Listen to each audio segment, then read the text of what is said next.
தமிழிசை சவுந்தரராஜன் தற்போது எந்த பொறுப்பிலும் இல்லை. அவரை கவர்னராக நியமித்திருந்தது மத்திய அரசு. தெலுங்கானாவிற்கும் பாண்டிச்சேரிக்கும் இவர் கவர்னராக இருந்தார்.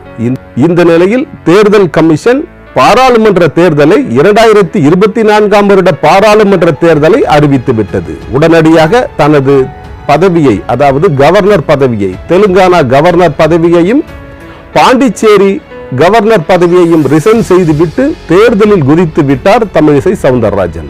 தமிழிசை சவுந்தரராஜன் மத்தியில் ஆளும் பிஜேபியால் ஓரம் கட்டப்பட்டவர். அதனால் தான் அவருக்கு கவர்னர் பதவி வழங்கப்பட்டு இருக்கிறது.